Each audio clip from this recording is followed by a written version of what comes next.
There are nearly 200 nations spread across the globe today, and each of them carries its own unique story and place in the world.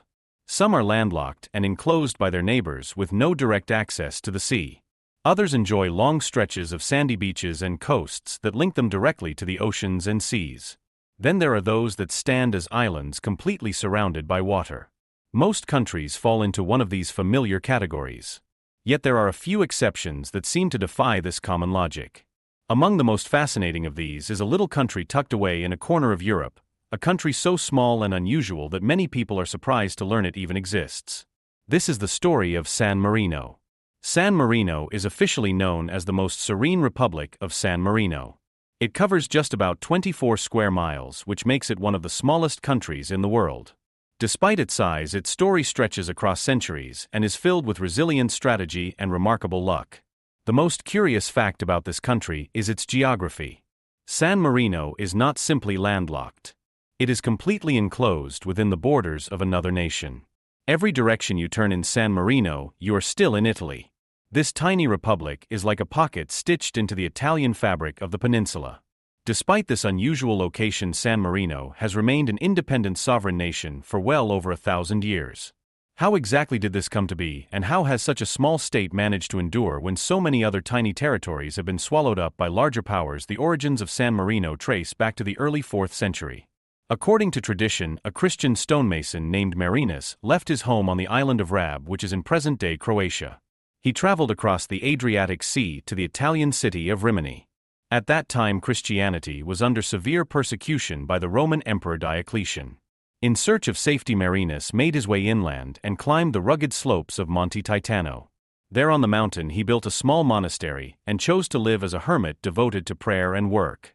This settlement is regarded as the founding of San Marino.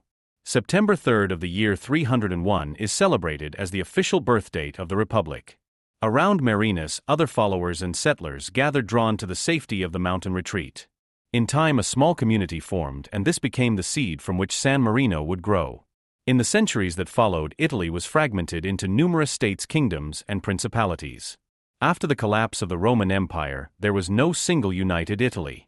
The land was a patchwork quilt of city-states and feudal territories. In this environment, San Marino was not so unusual. Small states were everywhere, each claiming independence on hills, fortresses, or valleys. What makes San Marino unique is that while most of those states eventually disappeared or were absorbed into larger powers, San Marino endured. During the feudal era, the Republic not only survived, but also expanded slightly. In the year 1320, the nearby settlement of Chisinwova voluntarily joined San Marino. A century later, the town of Fitano followed suit. These small additions helped strengthen the Republic's identity. Even the Pope recognized San Marino. Pope Pius II in the 15th century granted the community territory in Fiorentino Serravalle and Montegiardino. With these gifts, the boundaries of San Marino more or less took the shape that we know today. But peace was never guaranteed. San Marino found itself invaded on more than one occasion. In 1503, Cesare Borgia, the ambitious son of the infamous Pope Alexander VI, seized the country. For 6 months his troops occupied the mountain. But when his father died, the new Pope Julius II ordered Cesare to withdraw, and San Marino regained its freedom. 40 years later, another papal relative attempted conquest. Fabiano di Monte San Savino, nephew of Pope Julius III, marched on the Republic in 1543. Legend tells that a thick fog suddenly covered Monte Titano. The invading soldiers became disoriented in the mist and abandoned their campaign. To the people of San Marino, this was seen as divine protection. Yet danger returned in the 18th century. In 1739, Cardinal Giulio Alberoni, the papal governor of Ravenna, occupied the Republic and forced a new constitution. The people of San Marino resisted and appealed to Pope Clement XII. The Pope ordered the withdrawal of Alberoni's troops and confirmed San Marino's independence. It was a close call, but it also marked the last major attempt to erase the Republic by force. The Napoleonic era presented another test. In the late 18th century, Napoleon Bonaparte's armies swept through Italy, reshaping the map of Europe. Many small states vanished during this storm. But San Marino once again managed to survive through clever diplomacy. The regent of the Republic at the time was Antonio Onofri. When the French demanded the arrest of a bishop who had sought refuge in San Marino, Onofri walked a careful line. He praised Napoleon and promised loyalty but secretly allowed the bishop to escape. Instead of punishing the Republic, Napoleon admired Onofre's tact and declared that San Marino would remain free. He even offered to enlarge its territory. The leaders of San Marino politely refused, saying that wars end but neighbors remain. This simple yet profound answer demonstrated the long-term wisdom of the tiny republic. When the 19th century unfolded, Italy was moving toward unification. The scattered city-states and kingdoms were gradually merging under a single banner. For San Marino, this was perhaps the greatest threat yet. Would they too be absorbed into the new kingdom of Italy? The turning point came when the revolutionary leader Giuseppe Garibaldi was hunted by Austrian forces. He sought refuge in San Marino, and the Republic opened its gates to him. Garibaldi never forgo this act of solidarity. When Italy finally unified, San Marino's independence was respected. Garibaldi himself was made an honorary citizen. By then, San Marino had become not just a relic of the past, but a proud symbol of freedom that Italians admired. In 1861, the United States formally recognized San Marino, which further secured its place among the community of nations. From that point forward, the Republic faced fewer existential threats, though the 20th century still brought challenges. During the First World War, San Marino declared neutrality. Italy, however, grew suspicious and feared that Austrian spies might slip through the tiny republic. To ease tension, San Marino offered 10 volunteers to serve in the Italian army while insisting on neutrality.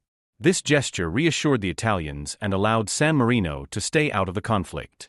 During the Second World War, the Republic again tried to remain neutral, though fascism had already influenced its politics. With Mussolini in power in Italy and sympathizers in San Marino, the two states had parallel governments. The Germans entered the region at times, and the Allies briefly occupied San Marino, but overall the country survived without destruction. Once again, it emerged intact after the global storm had passed. Today, San Marino stands proudly as one of the world's oldest surviving republics. It is a member of the United Nations and the Council of Europe. Its citizens enjoy one of the highest standards of living on the continent. Tourists flock to its medieval towers that rise dramatically over the Italian countryside. Yet behind the scenic beauty lies a deeper truth. San Marino is not just a curiosity on the map. It is a reminder of how a community of people can hold on to independence against overwhelming odds. The reasons for San Marino's survival are several. First, its foundation came at a time when small states were common, and therefore its existence was not immediately unusual. Second, the people of San Marino consistently demonstrated clever diplomacy. They forged friendships with powerful figures from popes to Napoleon to Garibaldi. They learned when to resist and when to compromise, and this balance kept them alive. Third, their mountain stronghold was difficult and unrewarding to conquer. Larger powers often found it not worth the trouble. Finally, San Marino has rarely threatened anyone. Its peaceful stance through centuries kept it out of unnecessary conflicts. So why is San Marino still a country? Because a humble hermit once sought refuge on a mountain and built a community that valued faith and freedom. Because generation after generation of Samarinis carefully defended their sovereignty with courage and wisdom. And because sometimes in history, the smallest voices survive not by being the loudest, but by being the wisest. San Marino's story is ultimately about resilience. It has seen emperors rise and fall, popes command and fail, conquerors march and retreat. Yet on Monte Titano, the flag of the most serene republic still flies. In a world dominated by giants, this little nation proves that even the smallest states can carve out a lasting place in history.